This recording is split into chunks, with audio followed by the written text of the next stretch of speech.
A história começa com Toya Senji se levando ao limite, pronto para acabar com tudo em busca de qualquer talento. Ele sorri como um louco ao colocar uma faca na própria garganta.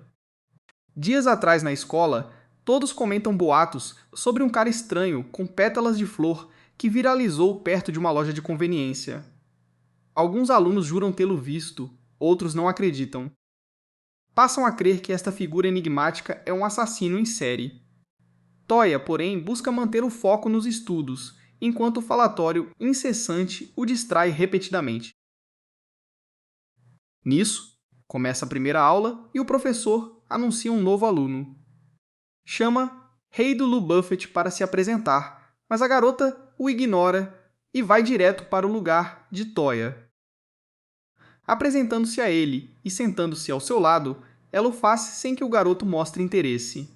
Naquela noite, enquanto Toya vai para o cursinho, a garota aparece de súbito e pula bem na frente dele. O garoto pergunta como ela o conhece, mas, em vez de uma resposta normal, Aito segura as bochechas dele e argumenta que, pelo que ouviu, ele não se parece com um ratinho de biblioteca. Toya ignora mais uma vez e diz que está atrasado, indo embora. Ao sair, Reito fala com alguém chamada Newman, dizendo que o garoto é a pessoa certa e se parece muito com alguém que conhecem. Enquanto isso, em outro lugar, o cara das pétalas, Fish, tortura uma mulher antes de assassiná-la.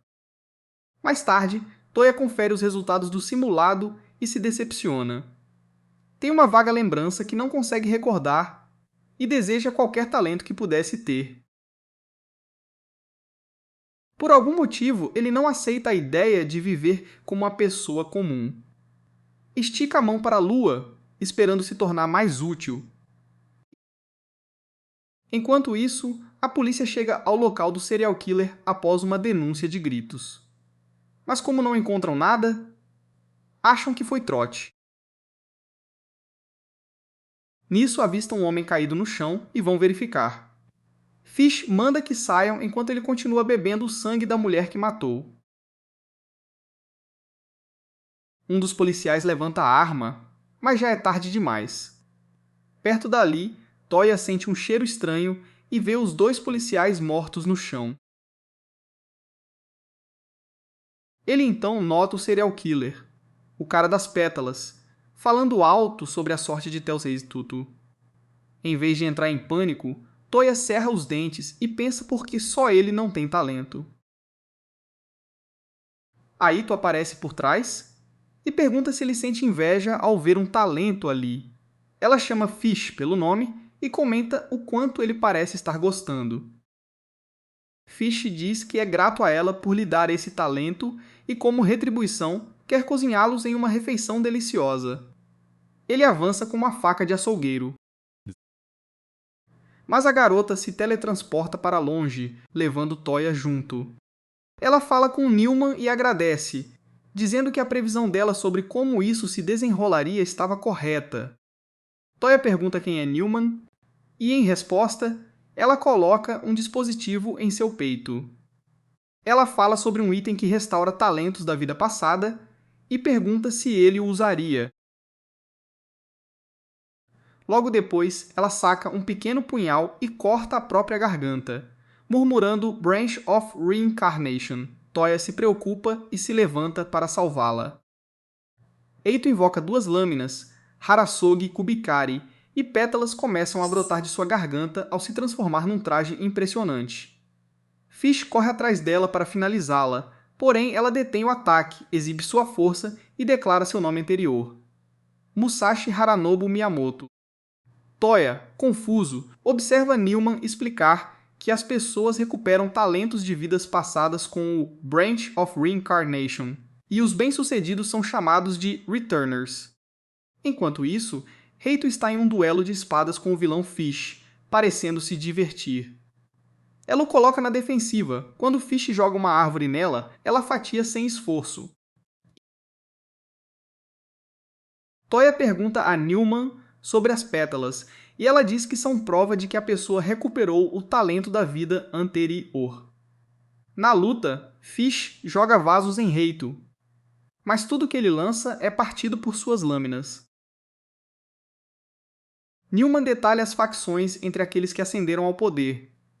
Ela afirma que de um lado estão os virtuosos, mas do outro, assassinos e criminosos como Fish, que ferem a humanidade sem piedade. Esses criminosos são chamados de Signers, e a natureza não os discrimina dos grandes Returners, pois ambos são reencarnados da mesma forma. Newman avisa Toya que há um risco de 50% de que, se ele tentar reencarnar, possa morrer ou não ganhar talento algum, permanecendo comum apesar do esforço.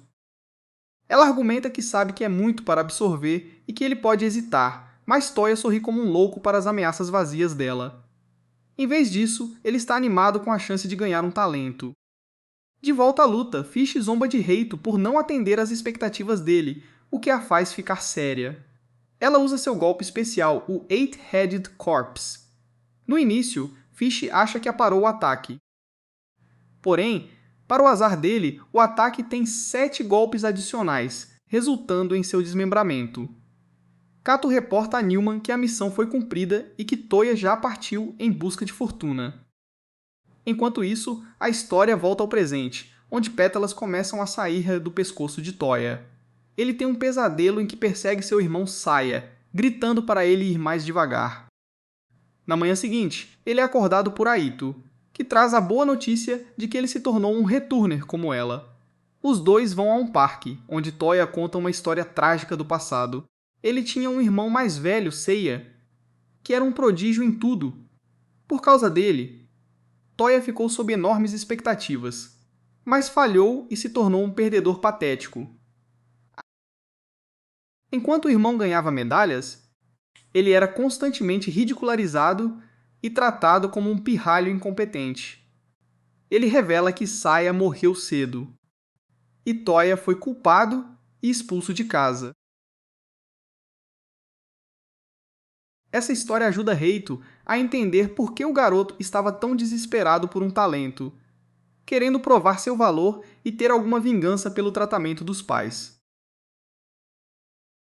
Eito leva o garoto para conhecer Newman, uma garota com um chifre saindo da cabeça. Eito pergunta sobre os outros e descobre que todos estão em missões. Lidando com Returners malignos, Newman explica a Toya que eles são conhecidos como a Floresta dos Grandes, e seu objetivo é eliminar pessoas más como Fish. Ela diz que ele deve tratar essa reencarnação como um presente dos céus e usá-la para o bem da humanidade. Ela então designa uma missão para os dois, lidar com um pecador chamado Vlad Tetejo. No entanto, em vez de apenas finalizá-lo, Newman instrui que mantenham a batalha o máximo possível, pois ela quer observar algo específico. Para garantir, ela avisa que após 10 minutos devem finalizar o inimigo, pois se a luta continuar, ele pode descobrir como contra-atacar os talentos deles. Ela também menciona que a missão é para 2 dias depois, pois tem outros assuntos a resolver antes. Um pouco depois, Toya vê uma garota perseguindo um ladrão que roubou sua bolsa e decide testar seus poderes. Ao agir, seu talento se revela como a Flash Right Hand do ladrão, permitindo que ele intercepte e recupere os itens roubados antes da garota alcançá-lo. Ele devolve tudo e a tranquiliza. Por um breve momento, a garota se sente aliviada, mas então percebe que sua bolsa de grife era o item mais caro, não o conteúdo. Ela retoma a perseguição ao ladrão. Newman explica a Toya que seus poderes são difíceis de usar, pois ele precisa estar a 70 centímetros para roubar algo, o que limita seu potencial ofensivo. Toya rapidamente encontra uma aplicação perfeita para sua habilidade e decide mirar no sangue do ladrão, fazendo-o desmaiar com anemia severa por perda de sangue. 2 dias se passaram, e a dupla finalmente chega ao local para caçar Vlad Titercejo. Ao chegarem, Vlad tira sarro de Raito por ter vindo só, queixando-se de odiar ser levado tão a sério e considerando a luta uma brincadeira. Ele logo desfere seu golpe, brotando espinhos metálicos por toda parte, e Eito contra-ataca com sua própria técnica. No entanto, ela rapidamente se vê na defensiva, pois a velocidade e precisão de Vlad tornam impossível se aproximar. Eito confessa a Newman que, pelo visto, em vez de apenas ganhar tempo, ela nem vê como se aproximar do pecador sem arriscar a vida. Newman calmamente diz para ela ter paciência, explicando que está analisando a situação para encontrar a abertura perfeita. Ela avisa Eito para não se aproximar ainda, pois no momento em que o fizer, ela perderá a cabeça. Ela enfatiza esperar a oportunidade certa, mas Eito fica um pouco arrogante e sorri, planejando atacar apesar do aviso. Newman fala imediatamente com Toya e diz para ele se preparar, suspeitando que o orgulho de espadachim de Eito possa levar ao perigo. Como ela suspeitava, Eito cai na armadilha de Vlad e fica gravemente ferida. Newman ordena que Toya recue, dizendo que a missão falhou, mas ele se recusa a ir embora sem tentar. Toya fica atrás de Vlad, onde há uma parede, e consegue roubar algo de dentro dele, provavelmente errando o coração do homem por pouco.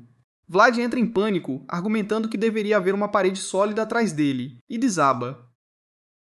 No entanto, ele se levanta rapidamente e afirma que o garoto deve ser um iniciante por ter perdido a oportunidade perfeita. Ele se prepara para atacar Toya, mas de repente uma intensa aura negra os envolve. Parece vir do chefe do pecador, que ordena que Vlad recue. Vlad tenta resistir, insistindo que pode vencer, mas a ameaça não lhe deixa escolha. Antes que a aura desapareça, a voz comenta que Toya parece familiar, lembrando alguém. A missão é concluída e a dupla é instruída a retornar. Dias depois, Toya encontra Vlad de Terço novamente, que voltou para reaver o que Toya roubou dele. Acontece que o que Toya pegou foi o talento de Vlad, e agora Vlad o quer de volta. Toya sorri e provoca o homem mais velho, perguntando quão vergonhoso será quando ele tiver que contar que seu talento foi roubado. Vlad concorda, admitindo que seria uma desgraça sequer mencionar.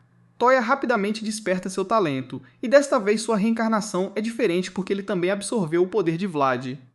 Ele ativa sua habilidade chamada Spoils of the Thief, acessando diretamente a força de Vlad, e o derrota facilmente usando o próprio talento de Vlad, o Lord Impaler. Toya diz ao falecido Vlad para ser grato por seu poder ter caído em mãos capazes. Toya enlouqueceu, rindo como um maníaco, pois tudo o que deseja é mais e mais poder, deixando seu irmão Seiya muito para trás. Enquanto isso, de volta à sede, Newman olha um retrato de família e lembra Seiya perguntando se ele poderia ver tudo isso. Aparentemente, tudo está indo de acordo com o plano dela. No dia seguinte, Toya já está acordado antes mesmo de Newman chamá-lo de manhã. Newman aponta como esse nerd andou virando à noite, mesmo depois de ganhar um talento. Mas Toya não se importa e vai direto ao ponto. Ele se arruma e pergunta sobre sua próxima missão sem perder tempo. Newman explica que ele terá que lidar com um retornador maligno hoje. Mas antes disso, ela diz para ele visitar Raido e trazê-la junto.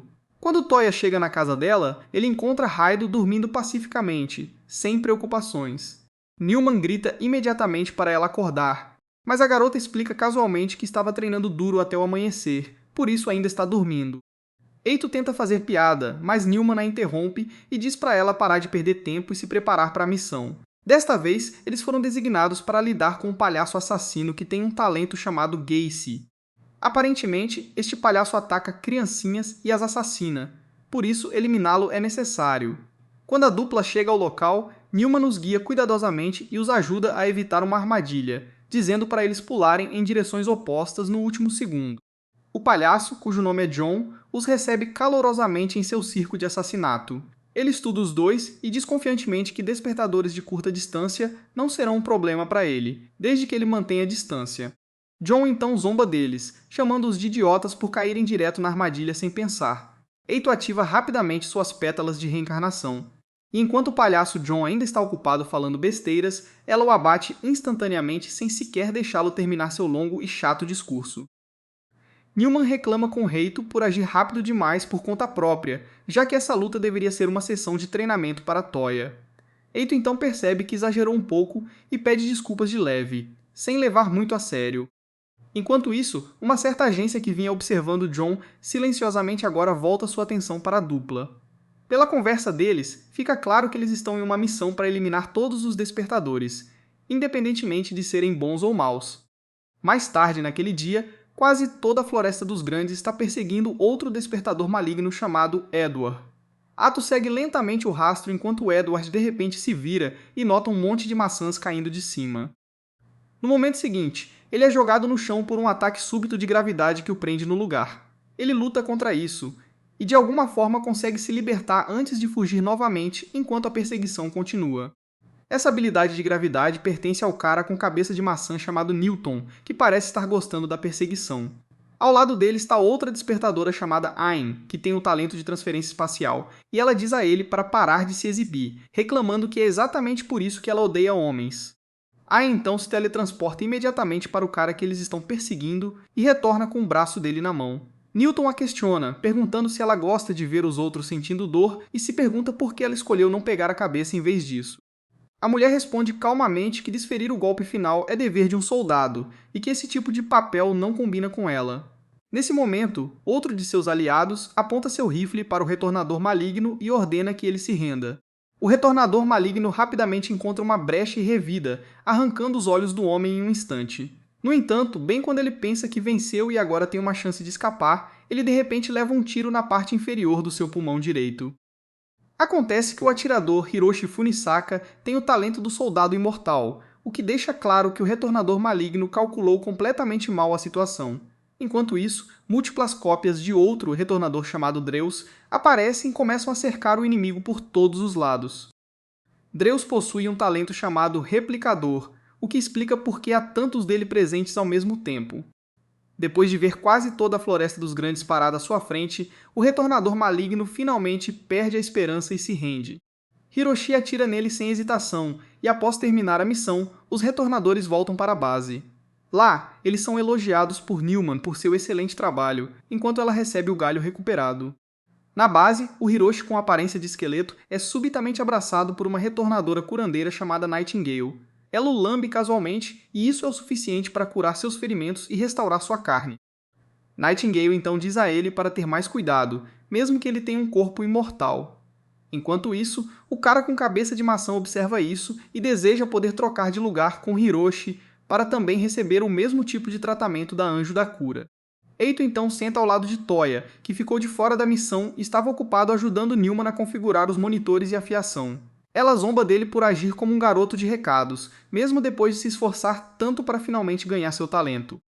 Toya admite calmamente que na verdade gosta de fazer esse tipo de trabalho técnico. Newman também o elogia, chamando-o de o mais diligente entre eles e dizendo à equipe o quão útil ele tem sido para ela.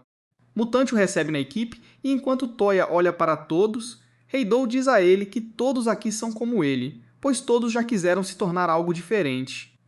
No entanto, Aine se opõe à ideia de aceitar Toya no grupo.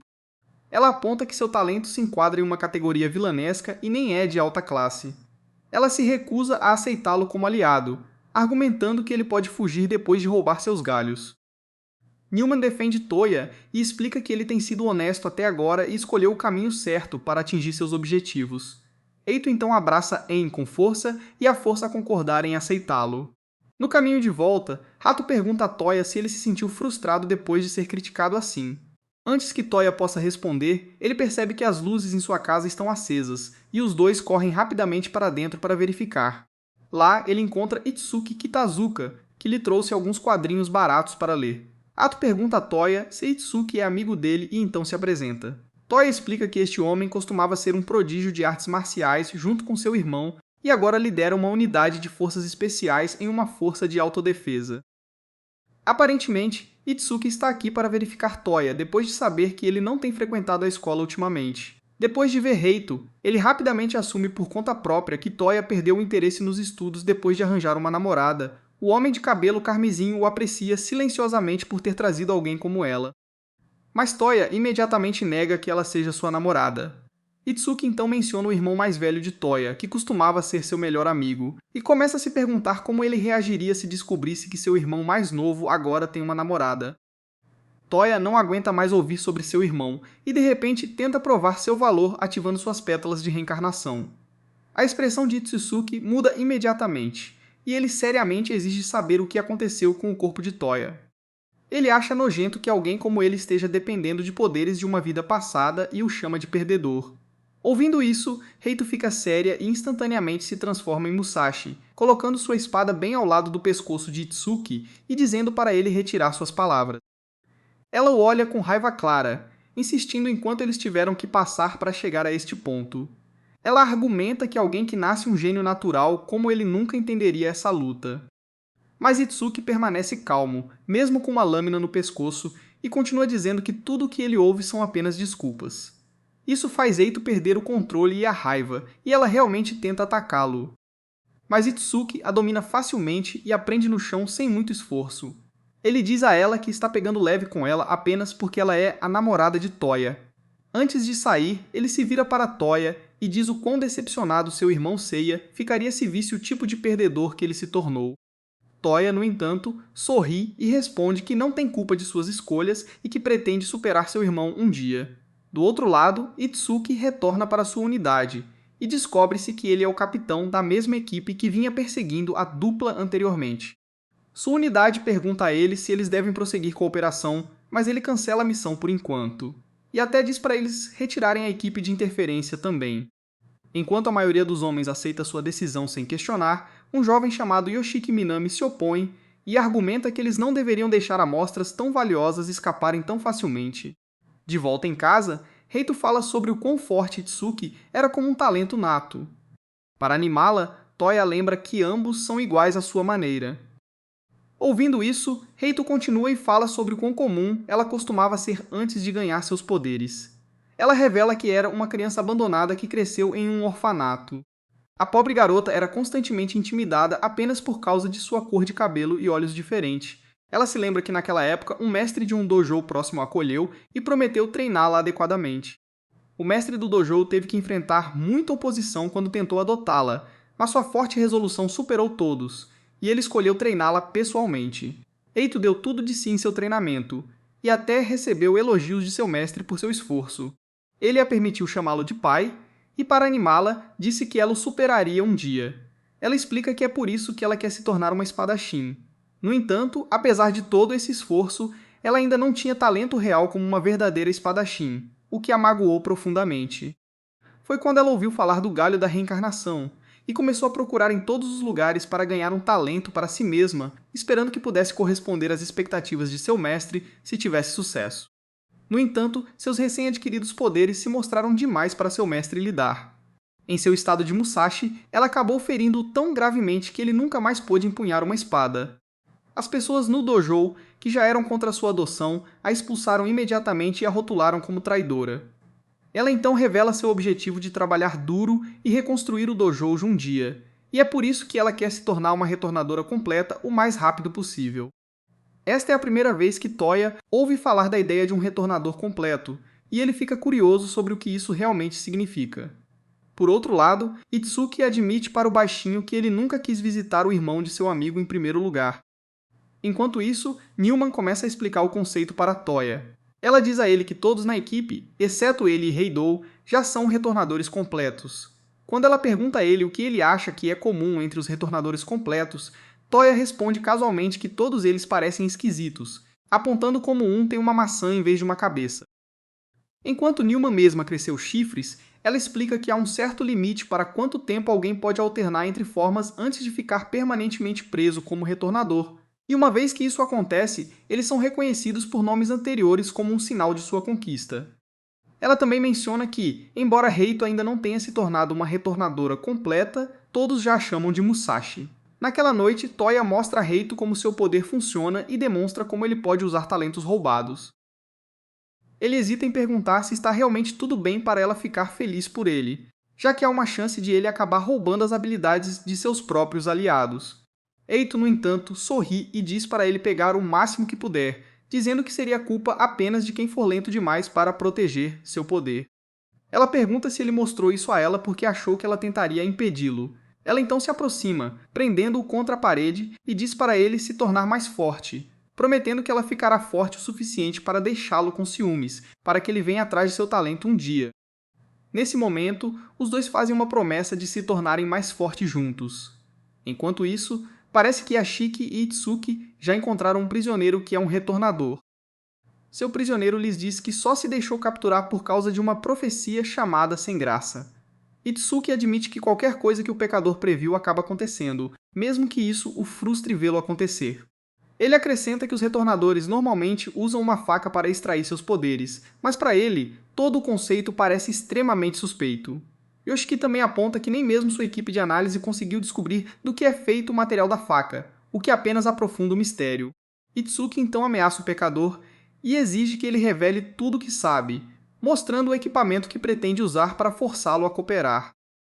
O vilão que retornou admite calmamente que a unidade de Itsuki, conhecida como Lâmina Negra, é composta pelas mentes mais brilhantes do país e até reconhece as habilidades de Itsuki comparando-o a grandes figuras da história.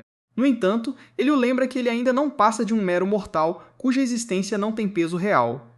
Ele então entrega 2 novas profecias, uma afirmando que ele será libertado sem um único arranhão, e a segunda alegando que seu rei mais uma vez trará a destruição passada sobre eles nesta vida, sugerindo que a história se repetirá. Nesse exato momento, o prisioneiro se liberta subitamente de suas correntes, e mesmo enquanto os soldados disparam contra ele sem parar, ele não sofre um único arranhão. Em uma tentativa de provar que a profecia está errada, Itsuki avança rapidamente e tenta cortar o braço do prisioneiro. Por um momento parece que ele consegue, mas quando a situação se esclarece, o prisioneiro está completamente ileso e não está mais sob custódia deles. Itsuki ordena que seus homens liberem o vilão retornador, já que a clara diferença de poder entre eles é agora óbvia. Antes de partir, o pecador até o elogia, dizendo que teria querido recrutar Itsuki se ele fosse um retornador, considerando quão forte ele é. Nesse exato momento, Itsuki se apressa para perguntar sobre o rei que ele mencionou e se os retornadores geralmente se agrupam para lutar juntos. O vilão retornador responde que alguns o fazem e outros não, e que eles definitivamente não se dão bem, acrescentando que o rei é alguém a quem eles são forçados a oferecer lealdade. Enquanto isso, o Cabeça de Maçã e os Pistoleiros estão em uma missão quando encontram uma figura misteriosa cercada pela mesma névoa negra de antes, algo que não se parece em nada com o Retornador e os aterroriza imediatamente. No dia seguinte, eles retornam ao QG e relatam o que viram, descrevendo a misteriosa névoa negra. Ouvindo isso, Reito e Toya ficam alertas, pois as identificações correspondem à mesma entidade que eles haviam encontrado anteriormente. Nesse exato momento, Picasso aparece e desenha uma imagem da figura, e Newton rapidamente confirma que é realmente a mesma coisa. Vendo isso, todos ao redor deles, incluindo Newman e Ayn, ficam completamente sem palavras. Antes que Newman possa explicar qualquer coisa adequadamente, a figura de névoa aparece subitamente em todas as telas e se dirige diretamente aos retornadores, perguntando casualmente como eles estão, já que faz muito tempo desde que se encontraram pela última vez. Ele atinge especificamente Ayn, zombando dela por sempre se esconder atrás dos outros, como de costume. Antes de mudar sua atenção para o resto e ridicularizar suas fraquezas uma por uma, ele os ameaça, dizendo que vai derrubar toda a floresta e insulta abertamente sua ideologia de servir à humanidade e eliminar talentos malignos. Antes de desaparecer, ele jura enviá-los de volta para o vórtice da reencarnação. Depois que ele se vai, o Cabeça de Maçã pergunta quem era aquela pessoa. Neumann revela que ele é o responsável por todas as maldades entre os pecadores. Ayn perde o controle e começa a destruir os arredores, mas ela é rapidamente contida e abraçada por Heidou para acalmá-la. Newman continua, explicando que as 2 pupilas daquela figura perdida são a prova de que ele é o Rei Tirano, Jiang Yu. Ela então muda para a Floresta da História dos Grandes e explica suas origens. No início, havia apenas 5 retornadores em seu grupo. Ela elogia seu líder como uma alma altruísta que sempre tratou a todos com sinceridade e construiu a base de seus ideais, ensinando que seus talentos são bênçãos divinas e devem ser usados para o bem da humanidade. Quando o Cabeça de Maçã pergunta para onde ele foi, Newman explica que o pobre homem foi assassinado por Jiang Yu. Ela acrescenta que essa figura de dupla pupila achou seus ideais chatos e rejeitou a ideia de que eles deveriam contribuir para a humanidade. Após o que ele fez com eles, os retornadores decidiram que seu objetivo principal seria a eliminação de retornadores malignos. Ela afirma ainda que Jiang Yu agora quer recriar os massacres e calamidades do passado. A Aang subitamente desmorona novamente em fúria, insistindo que ela acreditava que ele havia sido eliminado há muito tempo, mas infelizmente para eles, ele retornou. Para explicar isso a Toya, Newman diz a ele que o rei já fez parte de seu grupo, e quando ele saiu, eles lançaram um ataque surpresa contra ele. Nunca lhes ocorreu que ele ainda poderia estar vivo em algum lugar e eventualmente voltaria para se vingar. Ayn argumenta que ela vai sozinha lidar com o idiota, mas Newton a confronta e ela imediatamente leva um soco, deixando-a desmoronando em lágrimas. O Cabeça de Maçã então se levanta e diz a ela que ela não está sozinha e que eles podem lutar contra ele juntos. Newman concorda com isso e insiste que, se trabalharem juntos, eles podem realmente ter uma chance real de vencer. Uma semana se passa e Newman rastreia a localização, enviando a dupla em direção ao reduto de Xiangyu e aos pecadores. Lá, a dupla é recebida por 2 esquisitos chamados Yajujubei e Caesar. Caesar imediatamente começa a flertar com Heidou, agindo de forma excessivamente casual e brincalhona. Os 2 se referem a Toya como Ishikawa Gomen e começam a realizar movimentos estranhos enquanto brincam e zombam um do outro. Nesse exato momento, um grande grupo de retornadores chega. Vendo-os, Toya pergunta quem são eles, e Caesar explica que eles são o grupo de expedição da Floresta dos Grandes reunido de todo mundo por ordem de Newman. Toya fica animado ao ver tantos grandes talentos da história reunidos em um só lugar. Mas um velho entre eles, chamado Charles Darwin, insiste que eles não precisam de tantas pessoas para vencer uma batalha tão fácil. Ao lado dele, um especialista em xadrez chamado Fischer aparece, e até os irmãos Wright, agora apresentados como irmãs, se juntam ao grupo. O gato de Schrödinger também aparece entre eles. Quando Toya percebe que não há harmonia entre eles e nenhuma intenção clara de trabalhar juntos, ele sorri discretamente, percebendo que não está ali para vencer, mas para aproveitar o caos e roubar talento sem ser pego. Newman então os informa sobre o plano. Depois disso, Hiroshi, o usuário de armas, propõe levar Toya e Faber junto com ele. O plano de Toya é interrompido, e ele pergunta hesitantemente por que é necessário. Hiroshi explica que está interessado em trabalhar com ele. Newman então ordena que todos engajem o inimigo e os adverte a serem cuidadosos, pois eles ainda não entendem a força do inimigo e devem esperar enfrentar múltiplos pecadores de calibre histórico. Eito se junta a Jubei enquanto as irmãs Wright abrem suas asas e sobem ao céu para montar uma espécie de mini-sistema de satélite. Em seu caminho, Hiroshi menciona a Eito e pergunta a Toya se ele está preocupado com ela. Assumindo que os dois são um casal, Toya imediatamente nega qualquer conexão romântica entre eles. No momento em que ele começa a ficar um pouco amigável com Hiroshi, ele de repente se torna cauteloso, preocupado que se ele desenvolver qualquer apego, isso possa fazê-lo hesitar em roubar seus talentos. Nesse exato momento, um grupo de pecadores aparece, e Toya está prestes a ser atacado. Mas Hiroshi o puxa e salta para longe no último segundo. Seu principal inimigo aqui é Dissalvo. Ao lado de Salvo, Hickok, o Red Reaper, o matador de homens Jahangir o Pé de Elefante, e vários outros pecadores notórios também aparecem, confrontando o resto dos retornadores. O gato de Schrödinger é confrontado pelo pistoleiro e zomba dele, mas sua zombaria não dura muito, pois ele é baleado e cai morto. No entanto, o gato volta à vida novamente, e quando o pistoleiro pergunta o que está acontecendo, Schrödinger explica calmamente que ele foi de fato baleado e morreu. Mas em um mundo paralelo, existe uma versão dele que ainda está viva em vez de ter sido assassinada. O pistoleiro continua disparando balas contra ele. Mas no final, é ele quem é desativado por um único tiro do gato, pois Schrödinger simplesmente usa sua habilidade para tornar a morte do oponente inevitável. Enquanto isso, o pecador Coringa é confrontado pelo velho Darwin, que usa seu poder baseado na evolução contra ele. Ao mesmo tempo, o prodígio do xadrez também está em uma sequência de vitórias pelo campo de batalha. Peito também está tendo um tempo fácil e reclama com Jubei, pois ela continua recebendo alvos mais difíceis enquanto os mais fáceis são deixados para ela. Caesar tenta flertar com ambas novamente, mas as duas mulheres o ignoram e seguem em frente sem ele. De volta onde Toya está, ele está prestes a ativar seu poder de retornador, mas é impedido por Hiroshi, que lhe diz que ele não precisa usá-lo aqui. Quando eles são atacados, Toya empurra Hiroshi para fora do caminho para salvá-lo. E assim que ele está prestes a usar as pétalas da reencarnação, todos os inimigos subitamente caem mortos. Acontece que o Homem Invisível Faber já os eliminou sem esforço. Quando Toya descobre sobre Faber, seu interesse aumenta imediatamente, e ele começa a pensar em roubar aquele talento para que possa se tornar invisível e pegar outros talentos livremente. Mas como ele não consegue ver o homem, torna-se extremamente difícil para ele sequer tentar. Quando o cara da arma recebe uma ligação de Newman, torna-se aparente que ela o alertou para ficar de olho em Toya, já que o garoto tem agido de forma estranha e tem desligado o telefone. Ela acredita que ele pode ser um espião, o que explica por que Toya não teve permissão para ir sozinho. Hiroshi insiste que Toya até o salvou e não poderia ser um espião, mas Newman argumenta que ele pode ter feito isso apenas para ganhar sua simpatia. Enquanto isso, o sniper inimigo dispara um tiro perfeito nas irmãs Wright, mas de alguma forma ele erra. Ele logo percebe que está errando seus tiros por causa da morte branca chamada Simo Hai, a quem até o sniper reconhece como um atirador lendário. Lady Haerra está continuamente abatendo as balas do sniper inimigo antes que elas possam alcançar as irmãs Wright. Quando o inimigo tenta mirar em Hanahi, ele é subitamente cercado por neve caindo e é eliminado por seu tiro preciso. O rei Yang Yu então aparece diante do sniper e reconhece seus esforços antes que o sniper desapareça. Os retornadores celebram enquanto começam a ganhar vantagem, mas sua excitação é de curta duração, quando as irmãs Wright são subitamente baleadas e caem mortas pelo rei maligno. O rei maligno ordena que seus 5 lacaios, conhecidos como 5 tigres, entrem em ação.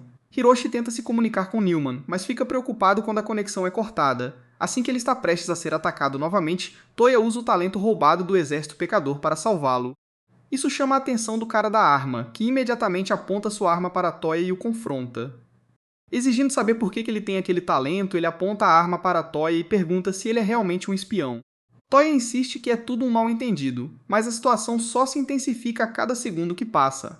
A história, no entanto, toma um rumo claro quando o imortal cara da arma decide confiar no garoto e lentamente abaixa a arma, afirmando que ele não pode ser um espião. Toya não consegue entender por que ele confiaria nele tão facilmente, e quando ele pergunta sobre isso, o cara da arma explica que sabe que Toya tem escondido algo da equipe. Mas ele insiste que, ao contrário de Newman, que é boa em fazer deduções, ele prefere confiar nele, especialmente porque o garoto já salvou sua vida 2 vezes. Quando Hiroshi pergunta a Toya sobre sua história, o garoto revela tudo sobre como ele quer superar seu irmão e está até disposto a roubar talentos para que isso aconteça. Hiroshi admite que Newman perderia a confiança no momento em que soubesse disso. No entanto, ele ainda diz a Toya que o apoiará. Ele até o desafia a tentar roubar seu talento se ele realmente quiser, mas deixa claro para ele que não será nada fácil. Enquanto os dois retomam sua missão e continuam andando, o cara da arma sorri ao perceber que desvendou completamente Toya. Ele rotula Toya como uma pessoa contraditória, alguém que, por um lado, afirma que roubará os talentos de seus próprios aliados. Nesse exato momento, Toya pergunta ao cara da arma por que ele queria um talento em primeiro lugar. E ao ouvir isso, Hiroshi responde que já esqueceu as memórias da época em que costumava ser humano. Enquanto isso, de volta perto da base onde Newman está, assim que as irmãs Wright são eliminadas, o cara do gato cópia entra e se transforma em um escudo para proteger Newman e o Sniper. No entanto, o pobre coitado é soprado em um instante, e fica claro que existem na verdade 2 snipers entre os pecadores. Lady Raya está totalmente ciente de que se Newman for eliminada, toda a equipe estará acabada, então ela rapidamente mira no inimigo enquanto tenta localizar o sniper do pecador. Toya, por outro lado, chegou ao portão principal junto com Hiroshi, que lhe diz que o castelo principal deve estar logo ali. Assim que o cara da arma avança para abrir a porta, ela de repente explode, forçando Toya a pular para trás para se salvar. Hiroshi, sendo imortal, sobrevive à explosão, mas acaba com a cabeça sangrando. Logo depois, o inimigo aparece e o cara da arma imediatamente o reconhece como Rudu. A história então volta para Lady Rhea enquanto ela ativa seu talento chamado White Hell. Ela acredita que arrastou com sucesso o inimigo para seu domínio e planeja esmagá-lo rapidamente para poder retornar. Mas ela é pega de surpresa quando o sniper aparece bem na frente dela.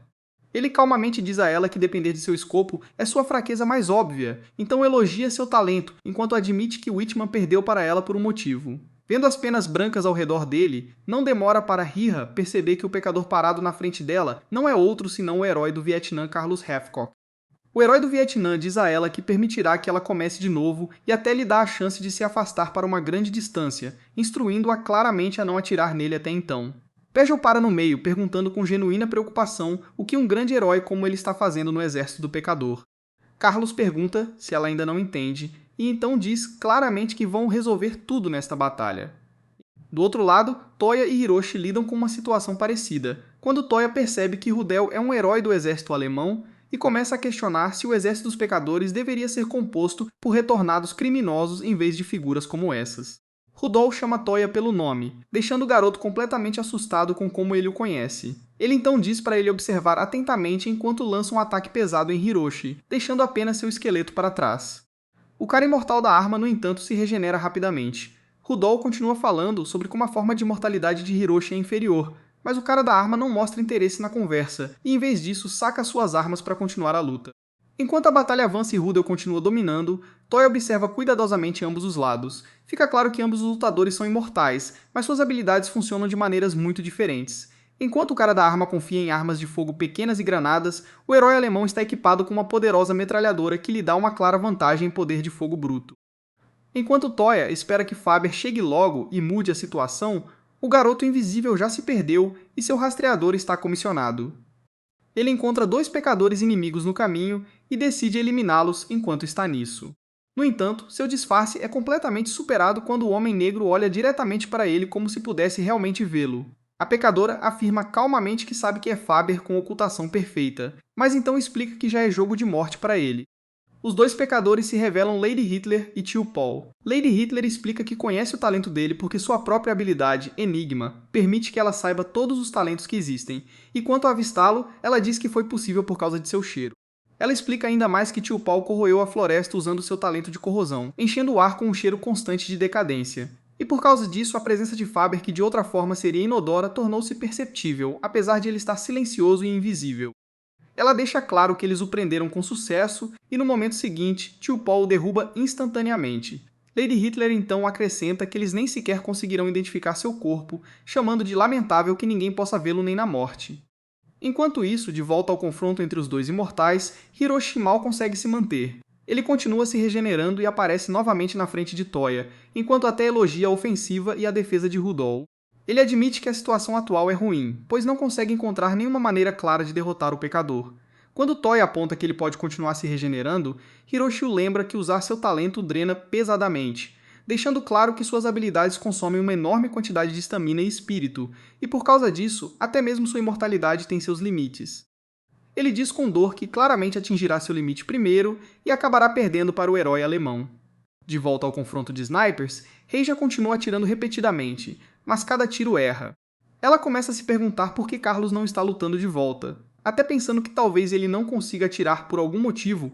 Sua suposição se mostra correta. Ao contrário de seu alcance de 1 km, Carlos só consegue atirar até 600 metros. Carlos então sai de seu esconderijo e caminha lentamente em direção a ela com a mão erguida. Ela se levanta, pronta para atirar nele, planejando puni-lo por não atender às suas expectativas, dando-lhe uma morte dolorosa em vez de terminar com um tiro crítico limpo. No entanto, à medida que Carlos Hathcock se aproxima, ambos os seus domínios começam a se fundir, formando uma estranha floresta tropical nevada que nunca poderia existir na realidade. Neste tipo de terreno, nenhum deles tem vantagem clara. Vendo isso, Peia realmente fica animada e até tira a máscara. Em outro lugar, Newton e Einstein estão se movendo juntos, enquanto Lady Einstein continua reclamando que não consegue usar seu talento nesta situação. O cabeça de maçã tenta acalmá-la lembrando que o papel deles é apenas dar suporte de retaguarda, e ele soa confiante de que Darwin e os outros já lidaram com os pecadores na linha de frente. De repente, ela se assusta com um pequeno animal e acaba chutando o cara da maçã forte na cabeça, enquanto ela mesma treme de medo. Mesmo assim, ela insiste que fará questão de matar Xiang Yu, impulsionada pelo ódio que carrega pelo que ele fez. Nesse exato momento, os dois sentem Darwin por perto, mas ele literalmente derrete e se corrói antes que pudessem vê-lo direito. O cabeça de maçã imediatamente cobre a boca de Lady Einstein antes que ela possa gritar, percebendo que algo está seriamente errado, e rapidamente a move para um local mais seguro. Ao mesmo tempo, Lady Hitler sente Schrödinger, o gato, e o chama, perguntando se ele está planejando se mover, declarando abertamente seu talento. Ela aponta que é fácil para ela deduzir que o gato não está atacando, mesmo com uma habilidade baseada em probabilidade, o que deve significar que ele já sabe que suas chances de vencer são zero. Ouvindo isso, Schrödinger rende os dentes ao perceber que foi completamente superado, já que até mesmo uma chance de 1% teria sido suficiente para ele virar o jogo. Mas claramente não é o caso aqui. Assim que Tio Paul ataca o gato, o especialista em xadrez Fischer chega com um sorriso calmo. No entanto, até ele fica tenso no momento em que Lady Hitler também chama seu talento. Paul facilmente elimina todas as peças de xadrez de Fischer, deixando-o sozinho como o rei bem na sua frente. Lady Hitler declara isso como um checkmate, e Paul então usa sua habilidade corrosiva para dissolver o jogador de xadrez indefeso no local. Vendo 3 de seus aliados serem derrotados tão facilmente, Lady Einstein começa a entrar em pânico. Ela sabe que não pode permitir que esses pecadores se movam livremente e começa a pensar no que fazer a seguir. Nesse exato momento, o cabeça de maçã dá um passo à frente e calmamente pergunta aos pecadores se eles estão livres para ter um duelo com ele. Einstein fica preocupada, perguntando o que esse idiota está fazendo andando assim sem nenhum plano. Newton então diz a ela para fugir com Newman e o resto da equipe se ele falhar. Enquanto o cabeça de maçã salta para desviar do ataque de Paul, Lady Hitler o provoca, mas ele responde que não vai cair em um truque tão barato. Ao mesmo tempo, ele questiona se ele realmente pode vencer contra os dois. De repente, sua posição é exposta e ele é forçado a começar a correr. Confusa sobre como sua localização foi descoberta, Lady Hitler explica que sabe tudo na área, apontando até que Einstein está por perto. Ela declara abertamente seu talento, explicando que sua única limitação é que ela só pode se teletransportar para lugares onde já pisou, e é por isso que ela estava andando em padrões aleatórios antes para expandir seu alcance de teletransporte. Quando Newton percebe o mesmo furão de antes, ele o pega casualmente. Mas ao fazer isso, ele percebe algo importante. Assim que Paul está prestes a atacar, Einstein o atinge em seu ponto cego e consegue salvá-lo a tempo. O cabeça de maçã então expõe o truque do inimigo descascando um adesivo do furão. Ele explica que o talento de Paul permite que ele acesse os sentidos de qualquer um que toque no adesivo ou brasão que ele colocou pela área, incluindo animais, usando-os efetivamente como espiões ao redor. Quando Lady Einstein questiona como sua própria habilidade foi descoberta, Newton explica que Xiang Yu deve ter informado Hitler sobre isso.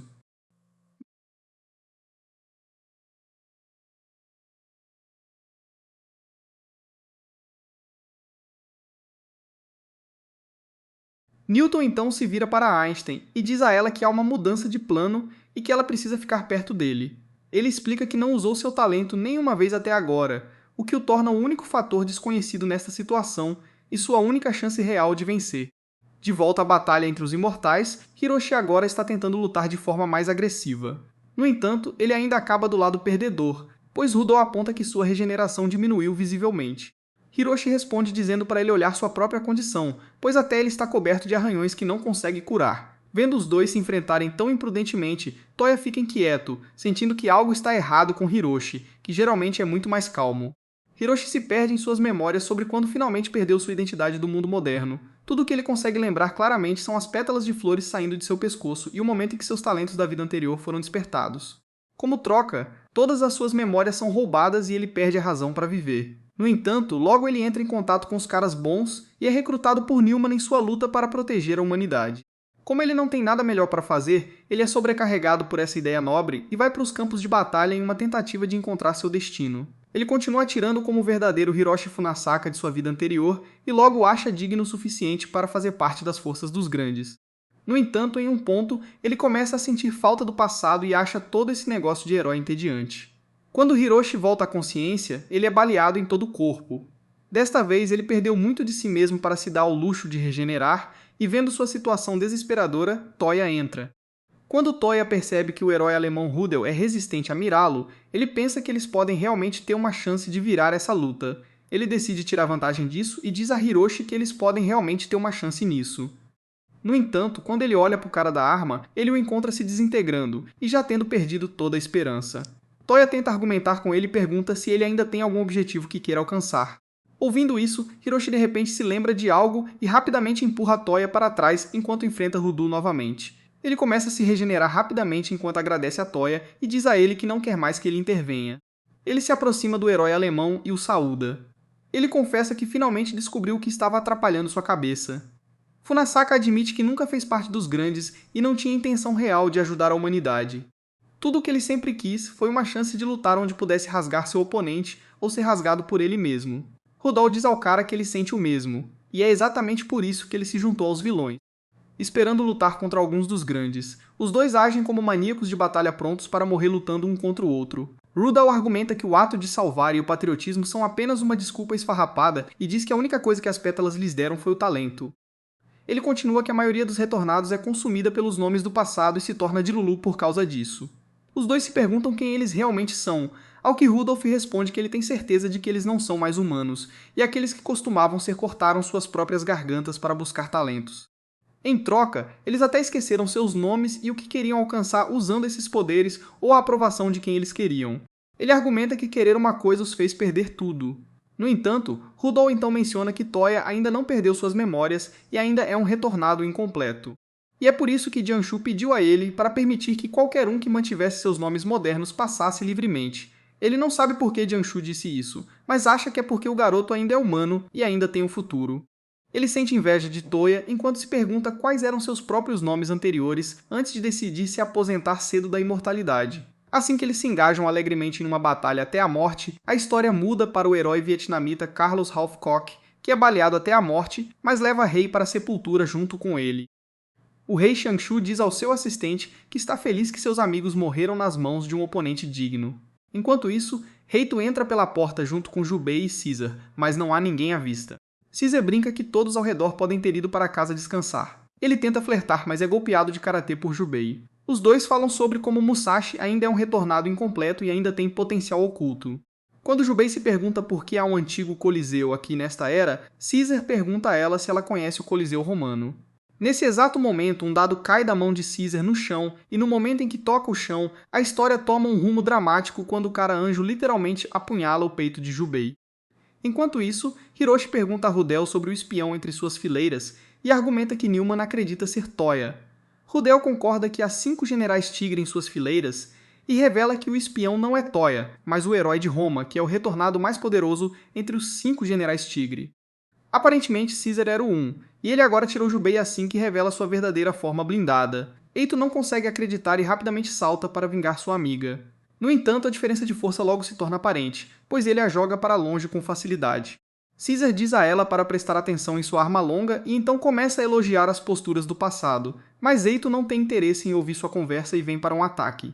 No entanto, ela falha novamente e é jogada contra a parede com facilidade. O cara-anjo continua sua conversa sobre as posturas do passado e zomba de Reito, perguntando se existe algo assim na esgrima japonesa moderna. O cara então mostra suas outras dezenas de armas com seu talento chamado Testamento do Herói. Ele desembainha todas as espadas, uma a uma, e usa seu adaga quebra-espadas para partir a lâmina de Musashi em dois. Ele então saca sua espada de carrasco, mas como Reito é uma retornada incompleta, ele pega leve com ela, e seu golpe erra enquanto ele mostra seu verdadeiro potencial, revelando à garota a diferença entre suas forças. Eito grita com o cara, perguntando por que ele os traiu, já que ele mesmo tinha um talento tão poderoso. Com isso, o anjo revela que nunca esteve do lado deles. No entanto, quando ele levanta a cabeça de Jubei e a provoca, Reito fica furiosa além do controle e começa a mudar, com sua espada crescendo de volta, vendo-a superar seu próprio potencial. Caesar agora quer lutar com ela, mesmo que Xiangshu os tenha proibido especialmente de enfrentar retornados incompletos. A história então muda para Newton e Einstein, que estão ocupados provocando o Homem Negro Paul para atacá-los. Newton usa teletransporte espacial para salvá-los no último segundo, e os dois ficam fora do alcance da corrupção. O alcance da corrupção é de 6 metros, e leva mais de um segundo para o Homem Negro reativá-la.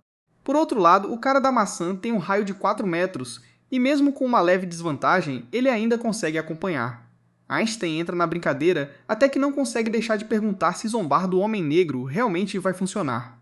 O cara da maçã explica que Hitler é muito esperto para eles, mas o Homem Negro, Paul, parece ser alguém que age por instinto, e é por isso que eles estão tentando atrapalhar o trabalho em equipe deles. Eles mantêm sua estratégia até que finalmente parece estar funcionando e Paul começa a ignorar as ordens de Hitler, que é inútil. No entanto, tudo se revela um blefe, e o cara da maçã cai nele, enquanto a cinta Einstein é empurrada para longe no último segundo. Newton se salva dobrando o espaço com seu campo gravitacional e pede a Einstein para fugir e salvar Newman e os outros. No entanto, a história toma outra grande reviravolta quando Hitler declara empate. Os dois grandes não acreditam no que ouvem, e Hitler diz que Paul decidiu deixá-los viver. Ela argumenta que ela mesma não conseguiu finalizá-los, e como eles também não podiam mais lutar, deveria ser um empate. O cara da maçã pergunta a Hitler se ela tem certeza disso, e se ela não está preocupada que eles possam atacá-los novamente. Com isso, Hitler revela que eles não têm mais nada com eles, pois descobriram que Newton e Einstein não tinham intenção de lutar e só queriam fugir.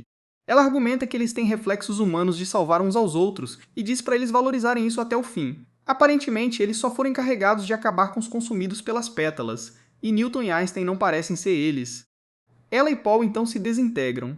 Mas antes de desaparecerem, Hitler os aconselha a não confiar cegamente em tudo que Newman diz e lhes deseja boa sorte. Einstein e Newton se sentem perdedores, e os dois vão direto para Newman. Newman demonstra preocupação imediata ao vê-los e rapidamente ordena que Nightingale trate seus ferimentos. Lá, eles descobrem a morte de tantos camaradas, e Neumann agora não consegue mais acompanhar ninguém, o que a deixou extra preocupada. O cara da maçã então pergunta a Neumann se ela conhecia Hitler pessoalmente. Ouvir isso a deixa defensiva. Newton e Einstein a bombardeiam com perguntas, e o cara da maçã finalmente pergunta a Neumann se o que ela lhes disse sobre os pecadores serem maus é realmente a verdade. Newman diz aos caras que eles perderam a cabeça e que o inimigo os lavou. O cara da maçã, no entanto, argumenta que se os pecadores quisessem causar caos global, eles poderiam facilmente conseguir isso com seus números superiores, e tudo aqui parece suspeito e bem estranho. Quando Newman está prestes a mencionar Xiangsu, Einstein a interrompe dizendo que ele não usou seu talento, e se ele realmente quisesse lutar contra eles, ele estaria liderando a linha de frente. Assim que Newton se recupera totalmente, a atmosfera fica tensa quando Newton se move para o lado de Newman. Einstein não acredita nisso e rapidamente sente que algo está muito errado. Newton o força a se recuperar por Nightingale, o que leva Einstein a acreditar que Nightingale pode ter uma habilidade oculta e a confronta sobre o que ela fez com Newton. Ela dá um tapa em Newton para trazê-lo de volta à realidade, mas Newton parece ter sido lavado e tenta atacá-la em vez disso, forçando-a a ser curada por Nightingale. Por outro lado, o duelo entre os imortais é interrompido quando Hiroshi cai e então Rudol se desintegra, dizendo a Toya que Jiangsu o espera no castelo do tirano. Ao morrer, Hiroshi se levanta novamente, mas diz ao nosso garoto que seu tempo acabou. Antes de desaparecer, ele oferece seu talento a Toya e pede que ele o use bem. Toya resiste no início, mas vendo o cara desaparecer, ele não tem outra escolha. Após a morte de Hiroshi, Toya senta-se momentaneamente, lamentando a perda de seu novo amigo antes de se levantar para enfrentar o rei Shang-Tsu. Em seu caminho, ele chega a um cemitério onde os nomes de todos os grandes caídos estão escritos. Ele vê o nome de Hiroshi lá e fica triste instantaneamente, mas continua se movendo e finalmente entra na morada de Xiangzu. Lá, ele finalmente fica cara a cara com o infame Jiangsu, que é provavelmente o retornador mais poderoso de todos os tempos. Toya declara imediatamente que veio até aqui para roubar o talento do rei e se transforma rapidamente para começar a luta. O rei Yangzu parece divertido e se prepara para se divertir, então desaparece de repente por um breve momento antes de reaparecer instantaneamente na frente de Toya. Toya rapidamente aproveita a chance para atacar Yangzu usando o talento que roubou, mas o ataque falha mais uma vez, pois o corpo do rei desaparece bem antes que o golpe atinja. Desta vez, Janji assume o controle das rochas ao redor e as envia voando em direção ao garoto. O ataque final quase atinge Toya, fazendo a vilã retornada próxima a questionar se eles ainda queriam o garoto vivo ou não. Toya de alguma forma consegue sobreviver no último segundo com raciocínio rápido e até desfere um contra-ataque direto em troca. A retornada maligna, que havia sido anteriormente aprisionada por Itsuki, explica que Toya usou seu talento para roubar o núcleo da rocha gigante e se escondeu inteligentemente dentro dela. Aparentemente, o garoto não só conseguiu se salvar, mas também lançou um contra-ataque bem sucedido ao mesmo tempo. O Rei dos Pecadores elogia o raciocínio rápido de Toya, mas imediatamente mostra a lacuna esmagadora entre eles, revelando seu próprio talento chamado Receptáculo Onisciente. Ele explica que essa habilidade permite que ele manipule todos os tipos de objetos com energia escura e até transforme qualquer coisa ao seu redor em uma arma para seu uso pessoal. O rei Jiangsu declara orgulhosamente que o universo inteiro é impotente diante dele e então desencadeia instantaneamente uma barragem massiva de ataques. Toya luta apenas para continuar fugindo até que o ataque final semelhante a um tentáculo o atravesse. Zhang caminha calmamente até o garoto, o pega e o repreende por ficar vago, dizendo para ele se curar rapidamente usando o talento de imortalidade que obteve. Enquanto Toya se regenera lentamente, o inimigo senta-se calmamente na frente dele sem mostrar hostilidade alguma, o que deixa Toya confuso sobre suas verdadeiras intenções. Quando a cura demora mais do que o normal, o rei conclui que qualquer habilidade que o garoto roube sempre será inferior em comparação com a versão original, como uma cópia barata. Ele zomba de Toya e diz que ele é exatamente como seu irmão mais velho. Toya fica imediatamente confuso sobre como o pecador sabe o nome de seu irmão, e é aí que finalmente é revelado que Seiya, junto com Jiangsu, foi um membro original da Floresta dos Grandes. Jiangsu diz ao garoto que seu irmão foi a única pessoa que realmente teve uma chance contra ele. A revelação choca Toya, já que a única versão de seu irmão que ele conhece é aquela em que Seiya estava sempre à frente. Enquanto ele mesmo era constantemente tratado como piada, Jiangsu então pergunta a Toya se ele quer aprender sobre o verdadeiro Seiya e de repente o apunhala com sua mão moldada para que ele possa mostrar tudo o que ele deveria ter sabido. Toya se vê arrastado para memórias do passado onde a Floresta dos Grandes se reunia. E lá, Lady Einstein repreende Xiangshu por ser muito duro com Seiya durante o treinamento dele. Xiangshu reclama que não gosta de ter seu esconderijo pessoal invadido. Mas Newman e Picasso o ignoram completamente e continuam mexendo em seus pertences de qualquer maneira. Newman diz ao chefão para relaxar e o lembra que Seiya é o aprendiz deles, então deveria ser normal eles virem e o verificarem ocasionalmente. Os dois continuam discutindo por um tempo e durante esse momento o talento de Seiya é finalmente revelado como Vaso Universal, uma habilidade que permite que ele se destaque em muitas disciplinas diferentes, o que também explica por que Toya nunca conseguiu alcançá-lo. Não importa o quanto ele tentasse, Newman vê Seiya como um gênio multifacetado que eventualmente o superará a todos no futuro. Jiangsu então explica a Toya que, apesar de possuir talentos tão avassaladores, eles nunca tiveram um propósito real na vida, o que os fez vagar sem rumo. Naquele mesmo dia, Seiya pede um favor ao rei e solicita ser teletransportado de volta para o mundo real. O chefão reclama que não é um serviço de táxi, mas concorda em fazê-lo de qualquer maneira, explicando que sua habilidade exige que ele inflija dano a alguém. E enquanto Seiya estiver ileso, ele pode realizá-lo sempre que quiser. Assim que Jiangsu está prestes a sair, Saiyo o impede e pede que ele fique e assista seu treinamento. O rei inicialmente recusa, dizendo que as pétalas crescendo dele seriam facilmente notadas. Mas Seiya aborda o problema explicando que pode escondê-las usando uma habilidade que aprendeu com o grande mágico moderno Houdini. Graças a essa técnica, Seiya conseguiu se misturar à sociedade normal sem causar pânico com as pessoas notando as pétalas crescendo de seu pescoço. Enquanto Jiangsu assiste à luta de lado, e durante a observação, ele nota o pequeno Toya escondido nos arbustos, espiando secretamente seu irmão mais velho. O pequeno Toya admira Seiya, e diz ao rei que seu irmão é exatamente o tipo de pessoa que ele quer se tornar um dia. Quando Jiangsu diz friamente a ele que ele nunca será capaz de se tornar como Cao Yu, não importa o quanto ele tente, o pequeno Toya fica imediatamente chateado ao ouvir a mesma coisa novamente e sai correndo como se fosse treinar mais do que nunca para provar seu valor. Jiangsu não queria realmente esmagar o espírito da criança, mas ao mesmo tempo, não havia como ele dizer a ele que seu irmão já havia perdido sua humanidade. Com o passar dos dias, um dia durante outra sessão de treinamento com Saya, Jiangsu pergunta a ele se há alguma razão específica por trás de ele se esforçar tanto. Ele brinca perguntando se Saya planeja conquistar o mundo e até o inclui no plano, se for o caso. Naquele momento, Saya ri e admite que tudo o que ele realmente quer é ser um bom irmão mais velho. Ele explica como seu irmão mais novo sempre trabalhou duro enquanto tentava constantemente alcançá-lo. Ele continua falando sobre o quão culpado ele se sente por receber seus talentos das pétalas, a ponto de não conseguir nem mesmo olhar adequadamente para seu irmão mais novo nos olhos. Ele então acrescenta que está tentando reunir talentos e usá-los para o bem do mundo, para que um dia ele possa finalmente enfrentar seu irmão adequadamente. Vendo essas memórias se desenrolarem, Toya finalmente começa a entender como seu irmão realmente se sentia sobre ele, e percebe que a imagem que ele carregava em sua mente o tempo todo nunca foi a verdade completa.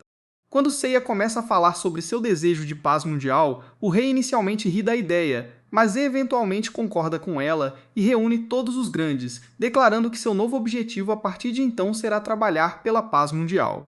Noman é a única a se opor à ideia, mencionando que odeia desperdiçar energia em esforços inúteis, argumentando que a dominação mundial seria uma solução muito mais simples, já que o mundo já está cheio de problemas insolúveis como fome, discriminação e guerra. A princípio, ela afirma que mesmo com seu cérebro de Super Nanochip, seria impossível decidir por onde começar. Mas logo fica claro que ela está brincando em parte, pois ela imediatamente começa a planejar como eles poderiam realmente realizá-lo. Os grandes logo começam a visitar os retornados que foram rotulados como pecadores no passado e começam a recrutá-los em seu grupo. No início há muita discussão, pois os pecadores acreditam que não pertencem lá porque não são considerados retornados de classe grande. Muitos deles se preocupam que os talentos perigosos que possuem possam eventualmente levá-los a perder o controle e cometer atos terríveis. No entanto, o rei assume a responsabilidade e declara que se alguém for consumido por seu talento, ele lidará pessoalmente com eles. Jiangsu de alguma forma consegue convencê-los com suas palavras e gradualmente os traz para seu lado. Depois disso, Jiangsu pergunta constantemente a Xia se ele finalmente decidiu qual será o primeiro passo para a paz mundial. Ele até começa a recomendar novas pessoas para se juntarem ao grupo, explicando hesitantemente que muitos delas possuem talentos mais fracos. Saya simplesmente sorri e diz que todos os seus amigos são bem-vindos, não importa quem sejam. Lentamente, o grupo se torna uma grande família de pessoas que um dia caíram no desespero e se cortaram em troca desses talentos.